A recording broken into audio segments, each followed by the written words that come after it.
Both of your parents are on our side. Besides, they won't be around much longer anyway." At those words, my hands froze. "Seriously, are you going to do it?" "Do it?" That sounds so sinister. "It's an accident, an accident." My elder son and his wife were discussing so intently that they didn't even notice I was there. Then, the wife of my younger son said to me, "Call the police right now." At her words, I hastily called the police. My name is Kathy, and I turned 71 last month. I have spent 50 years as a homemaker with my husband. Thankfully, it's been a joyful journey. We have been blessed with 2 sons. It seems ordinary, but I think it's truly a blessing. My husband John is the second-generation owner of a small wholesale company. His father founded the company, and John took over 20 years ago. Thanks to our loyal customers, the business is thriving. Now my sons are also working for his company, each as managing directors. My elder son, Tom, graduated from a prestigious domestic university. He has always been an excellent student, earning praise from his classmates' mothers. Every time I attended a school event, I was so proud. He continued to study diligently through college and graduated with first-class honors. Afterward, he joined the company that was then managed by his grandfather as president. Although he was overly serious and had trouble interacting with women, which was a worry. About 10 years ago, he brought home a lovely woman a year his junior. From what I heard, she didn't come from a very wealthy family, but she always smiled at me and never forgot to bring a gift on my birthday. Living nearby, she would often say, "I made too much food," and bring over some of her cooking. She seemed like a smart, kind, and considerate woman. Although they haven't been blessed with children, I have always adored this couple. The problem is with my younger son. My younger son, Chris, wasn't as academically inclined as Tom. However, he was popular with girls and constantly brought different girls around during his university days. He barely passed his courses and managed to graduate. But he rebelled against joining the family business and got a job at a regular company instead. There he met Katie, a woman of the same age, and they got married. Unlike Tom's wife, Jessica, Katie was unfriendly and kept her interactions with us to a minimum. She was proper, always gave us gifts on anniversaries, and visited during long holidays. However, it seemed she preferred to keep a distance from us. She even bought an apartment in the next town over, not wanting to live too close to our home. Most of all, her detached manner of speaking made her hard to warm up to. After working for about 10 years, Chris resigned and joined my husband's company. However, his free-spirited nature, both John and Tom are having a tough time dealing with it. Even so, as a parent, I still find my sons endearing. I hope that both Tom and Chris will continue to work hard for the company in the future. One day, I went shopping alone. Spring is just around the corner. I was looking for an outfit to wear for the company's upcoming ceremony. Though I'm officially a homemaker, I'm also nominally a board member. I rarely go to the office, but I do some work from home, and preparing gifts for clients and socializing with their wives are among my duties. One of my annual duties is attending the ceremony.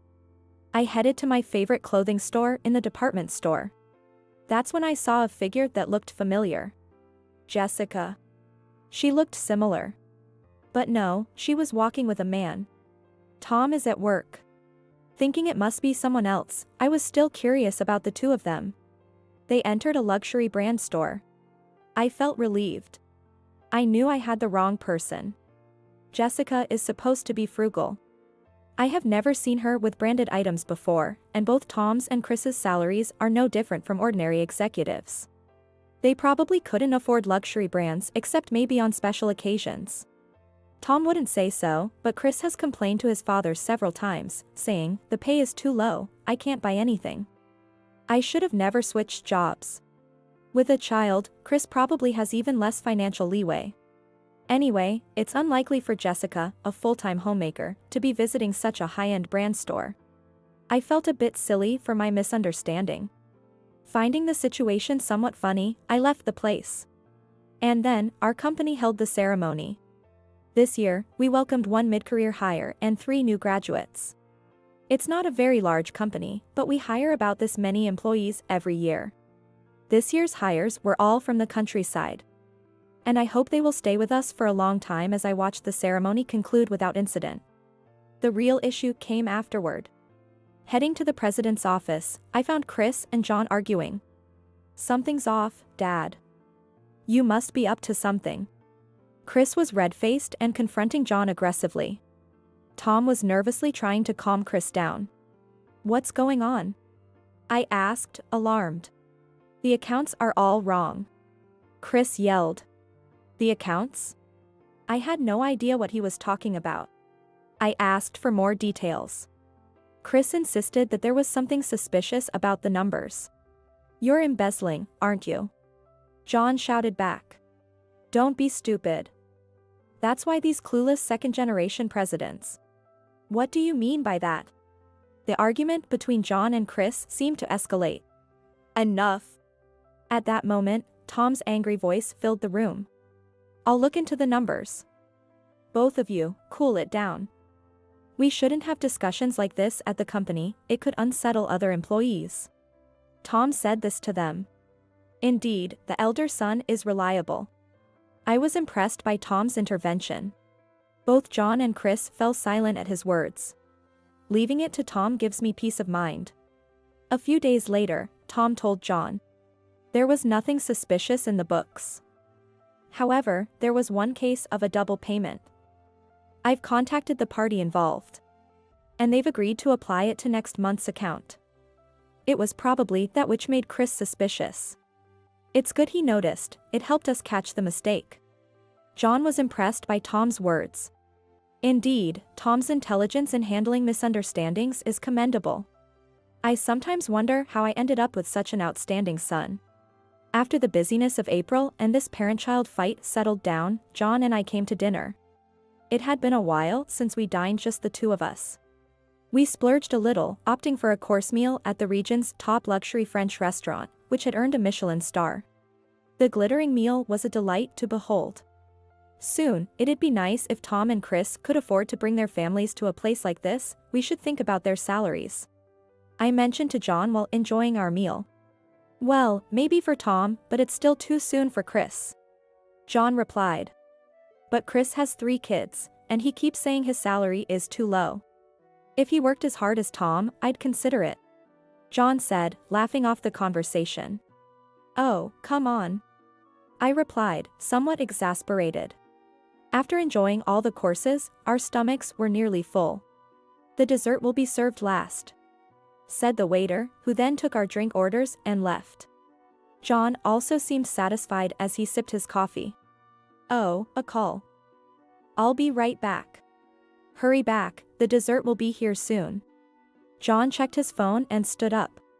Left alone, I sipped my coffee in the quiet room. A quiet atmosphere. I can't help but hear the voices coming from next door. Come on. The voice was loud. At the same time, it sounded familiar. Calm down. I'm just saying let's wait and see. It was Tom. The earlier voice must have been Jessica. I wondered if they were here celebrating an anniversary or something today. Realizing they were coincidentally in the next room made me happy. I decided to wait for John to return so we could greet them together. They would surely be surprised to see us here. I waited quietly for John. I hadn't intended to eavesdrop, but the familiar voices of the two were clearly audible. What good will waiting do? I didn't expect Chris to notice. Well, not just audible, their voices were quite loud. Fortunately, this room was the second to last at the back. Tom's and Jessica's voices, emanating from the deepest room, shouldn't reach anywhere but here. It's fine since it's us, but if it were someone else, it would certainly be troublesome. I thought I had to tell them to be careful. However, what I would hear next made any caution irrelevant. It's fine. Your parents are on our side. Besides, they won't be around much longer anyway. At those words, my hand stopped moving. Really, are you going to do it? Going to do it? That sounds so sinister. It's an accident, an accident. They were talking so earnestly that they didn't realize I was here, or that their voices could be heard in the next room. More importantly, the money. You can skim off more, can't you? Last time I managed to pass off the double payment, But what should I say if Chris catches on next time? I looked up and froze. I didn't want to think about it. Tom had always been so serious and trustworthy. But listening to this conversation turned my face pale. I was certain of it. The reason Chris and John had been arguing after the ceremony, it was because of these two. They had been embezzling money from the company. Trembling, I called John. But he didn't answer, maybe he was still on another call. I needed someone reliable, so I dialed again. Hello? This person answered immediately. Chris? Where are you? Can you come here now? It was my younger son, Chris. He must have sensed the urgency in my voice. He said he'd come right away and hung up. Within just 5 minutes, John arrived with Chris and his wife, Katie. It seems they met outside. Apparently, he told them I had called for them. Kathy, what's going on? Chris said you called him. John began, but I silently shushed him by placing a finger to my lips. The ice cream that had arrived while he was on the phone was already melting. I quietly pointed to the room next door. The three of them exchanged looks. They sat down quietly, and we all focused on the voices coming from the next room. I had been listening alone to the horrifying conversation while John was away. And even as time passed, they continued their discussion. The conversation was only interrupted when the waiter brought their meals. Then it resumed. The betrayal by Tom and the content of their conversation was making me feel ill. Jessica? Katie muttered softly. Now John, Chris, and Katie could hear and understand who was next door. So, use the daffodils, right? It's like those accidents where people mistake them for chives. Jessica's voice was clear. The three of them hadn't fully grasped the situation yet. At least she'll be hospitalized for a while. If we're lucky, there might even be a funeral. So, we need to make sure the embezzlement isn't discovered until then. Chris let out a soft huh in disbelief. So, we might as well wait and see, right? Tom's voice was also heard. This conversation had been repeating for a while now. No way. We can't let the money run out. Jessica responded to him. If we get caught, they won't pass the company on to me. It's impossible we'll get caught. Besides, it'll be over before that happens, right? She must have thought their conversation was serious. Katie quickly operated her phone to start the voice recorder. John remained silent, saying nothing. Chris was trembling with rage. So, using daffodils before getting caught. That's why they were planted in the garden. Yes, exactly. I've also been preparing meals and sending them over. Since they like my cooking, they won't suspect if it tastes a bit off. They'll just think I made a mistake. I understood their plans and their hidden faces all too well now. What should it be? Maybe a chive omelet? They'll need to eat plenty. I wonder how much insurance they have on them? Jessica's voice was cheery, followed by loud laughter. Knowing Dad, he's definitely got a hefty policy. Finally, I might become the president. It was worth obeying them all this time. Tom's voice was triumphant. Angered, Chris stood up. John said nothing to stop him. Stop. It was Katie who intervened. Why? I asked her, incredulously. She is unfeeling. Perhaps she feels detached because she has never had a close relationship with us. But Katie replied calmly. If we storm in now, it'll just play into their hands. They'd likely convince you guys. John and I fell silent. So what should we do? They're planning to poison Mom and Dad. Chris exclaimed. Katie responded. It's okay. I've got evidence. So please, call the police right away. I hesitated. Calling the police seemed like an extreme step. This is a clear case of embezzlement, and they are putting you two in danger. It's a crime. If we don't act, you might. Katie's words made me realize the gravity of the situation. We could be in real danger. The thought made me shudder. I hurriedly called the police. Katie spoke to the restaurant staff, arranging for them to slow down the service of the meal to prevent the two from leaving. And she also apologized for the inconvenience. Without her, Chris and John, driven by anger, might have barged into the next room, and I, drained of courage, might have let the two of them go unpunished. Soon, the sound of a police siren was heard. Katie went outside to guide the officers. She instructed us to stay in the room and wait, as we three wouldn't be able to remain calm. I could hear Katie and the police officers' voices. Then they opened their room. "What is this about?" Jessica's voice could be heard. "Katie." And it seems they both noticed Katie. "Tom, Jessica, I've listened to your conversation and thought it necessary to call the police. It would be better to discuss this at the police station to avoid causing any trouble here." Katie's voice, usually so calm, sounded incredibly reliable now. "What are you talking about? We were just having a normal conversation." "Exactly. Imagine what my in-laws would say if they knew about this. They seem to think Katie did this on her own." They started to protest loudly, bringing us into the argument. "So, you're calling the cops on Tom just because Chris couldn't become the president? Don't take it out on him." Jessica said that. Upon hearing this, John stood up. "Dad." Chris also looked at him. The confrontation was still ongoing in the next room. "Let's move on," Katie said. Following that, "Could we ask you to come with us voluntarily?" A police officer asks them. "Voluntarily? No. I won't go. I haven't done anything wrong," Jessica declared. "Yeah, that's right. There's no need to go." Tom's voice was also heard. "Is that so? I thought you might want to give an explanation." "Well, we are going to the police station now to file a complaint. Shall we go?" Katie spoke calmly. She must have called the police over. It seemed like they had no intention of reflecting on their actions. "Even if it's just us, we need to go to the police," I thought as I got up. I stumbled a bit. Chris supported me. "Mom, are you okay?" "Yes." Chris had been a handful, but he had become very dependable. We left the room. In the hallway, Katie is speaking to someone in the next room, and the police are present. Probably, Tom and Jessica are further inside. "Mom, are you here?" Our voices must have reached Tom, who then shouted. They must have just realized we were there. His voice sounded frantic. "If you want to make excuses, it might be better to come with us.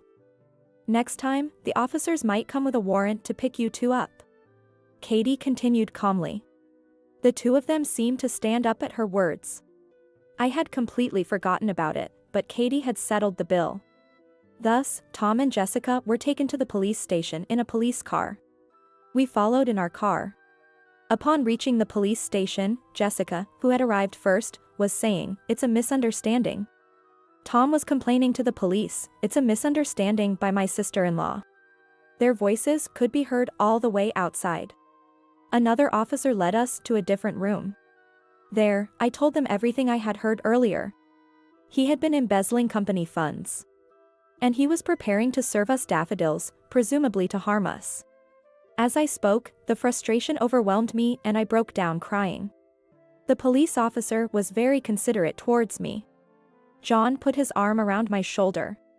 "Please look into the details of the damage to the company tomorrow and file another damage report summarizing the acts of embezzlement and the amount of damage." Chris responded to the police officer's statement. "What I can't forgive is their attempt to put my husband's parents in danger," Katie said firmly. I was touched that she was so angry on our behalf. The police officer explained. Since no action was taken, they cannot arrest for attempted crimes.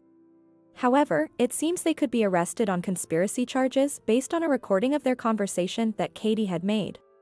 They had actually prepared the daffodils as poison and had been providing us meals to lower our guard up until now. The photos I had taken of Jessica's cooking also turned out to be evidence. I didn't intend for them to be used like this, but it's interesting how they ended up being useful. Talking with the police and hearing Katie's voice, my sadness was gradually replaced by rising anger. They must be arrested and made to reflect on their actions. But more than that, I felt increasingly betrayed by my elder son and his wife, whom we had cherished and loved. I thought they deserved to see hell. I was terrified by my own thoughts. As a parent, thinking this way might mean I am failing. But perhaps as a parent, it's natural to feel this way. Katie and Chris decided it would be best if we didn't see Tom and Jessica. John was too angry to even consider seeing them, and I feared I might forgive them if I saw their faces. That's not true. I'm quite angry too. Yet, it's also true that I might forgive them if they apologized. We left the rest to Chris and Katie and went home. It seems that Katie's mother came to visit, and the grandchildren were left with her. That's why she told us not to worry and to rest. I was very grateful for that. The next day, the police contacted us. It seems the two of them denied everything. However, Chris quickly uncovered the facts and amounts related to the embezzlement.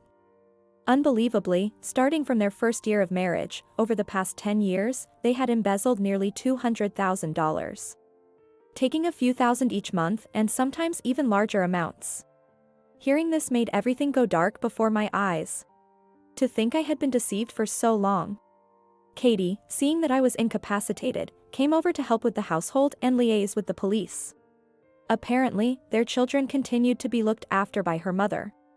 I feel terrible for causing such inconvenience to my grandchildren. Chris consulted with the police and filed a criminal complaint. This would lead to at least Tom's arrest. I felt a mixture of relief and regret, but thanks to Katie, I managed not to lose myself. Additionally, both were arrested for conspiracy. The planted daffodils and Katie's recorder served as undeniable evidence. They maintained their innocence. Showing no signs of remorse, it seemed. Embezzlement is a criminal matter, and Chris has filed charges against Tom and Jessica. It turns out Jessica had been squandering the embezzled money on a nightclub. Did Tom know about this? If he did, he's a complete fool. During the trial, the bartender was called as a witness. She was flaunting because her husband was going to be the next president. I seriously had no idea the money was embezzled. And I had no feelings for her beyond that of a customer. She was just a big spender. Jessica lost her composure at his words. Shane. Didn't you say you wanted to marry me? I supported your sales, didn't I? Jessica shouted.